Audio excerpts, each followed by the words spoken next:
Now, Diablo 2 sometimes can be a very tough game, whether you're out there just grinding away, trying to eventually get super lucky and find that GG gear, or you're out there grinding for experience. Maybe you're on a playthrough, you're not as powerful as you need to be.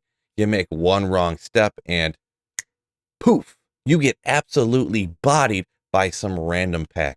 But isn't it kind of funny what absolutely drops you in one touch in this game sometimes, and what you can stand up to face and not really have a problem?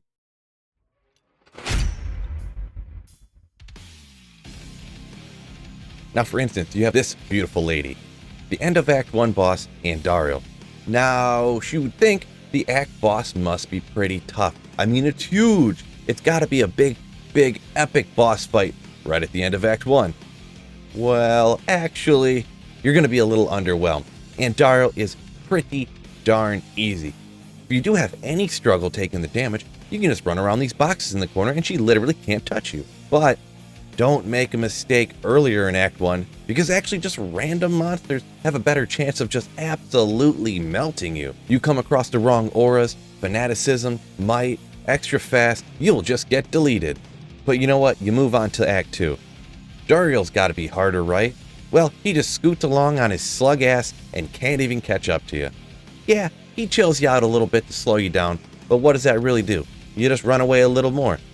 And on top of that, he's got a pause to swing. Once again, a slightly underwhelming boss fight, but that's okay. Once again though, earlier on in the act, the same deal. Don't run into those wrong auras. Don't accidentally make a wrong teleport.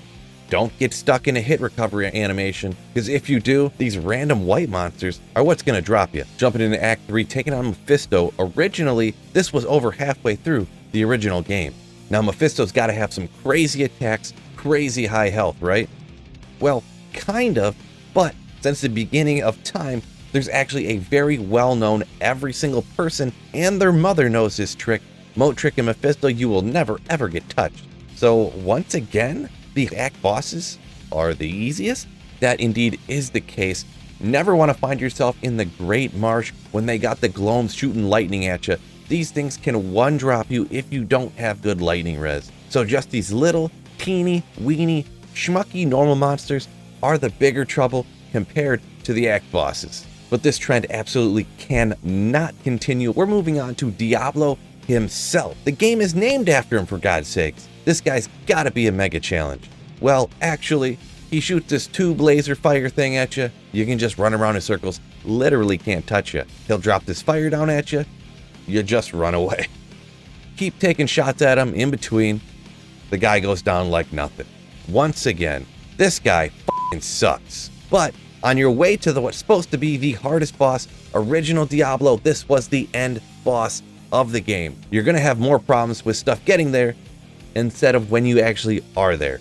You never want something like this to happen. You make a wrong teleport, or Desace's pack drops right on your dome. It is comical to ever think you stood a chance. Now that's the end of original Diablo, but of course, there's an expansion. Moving on to the Lord of Destruction. So once again, Baal, this has got to be the most epic, legendary, difficult fight anyone has ever seen.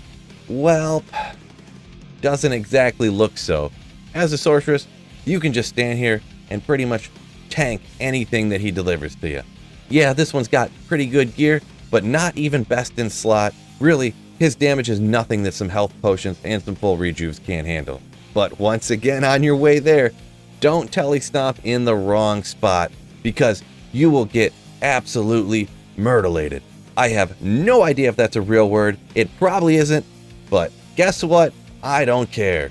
Now, mainly here I'm talking about playing through the game, but yes, after you eventually do complete the game and you move on to some more of the events at the end, we're talking about going after Diablo clone, or perhaps even going out and getting those torches and going after Ubers. Now, this is an instance, finally, where some of the bosses at the end of the game are actually more difficult than just the standard white monsters. Now, when you're going out after D-Clone trying to get that Annie, he's not going to deal as much damage to you as you'd really think. He is just like Diablo, to where you can dodge many of his attacks. Now, he does deal way more damage, and his health regenerates incredibly quickly. Just a basic understanding of the mechanics of the game, you can take him out without too much trouble, even with budget characters. When you get onto the Ubers, now the first 3 Ubers, when you're getting down there after Lilith, can be a little bit dangerous. Uber Duriel can be a little bit of a pain, and Uber Izul can be a little bit of a pain. But when you get to Uber Tristram, that's where the pain really comes in. When you're going after Uber Mephisto, he is known for just absolutely melting people. When they go after him, you got to have like 260, 270, 280 lightning res along with lightning absorb to survive his attacks. Now the other two also are dangerous, but not nearly as much as Uber Mephisto. That's the one you really got to watch out for, fellas. So real quick, I want to give a huge shout out to my patron and my channel members. With your support, you make it possible for me to keep making videos and streaming on this channel. A special huge shout out to my legendary slayers listed right up over here. They're the second tier of channel memberships on here. And a mega crazy huge shout out to my Giga Chad slayers. The couple of them I have right up over here. Thank you guys so much. You really honestly do make it possible for me to keep doing this. Thank you for everybody who watched the video all the way to the end here. Peace out, fellas. And don't forget, keep slaying.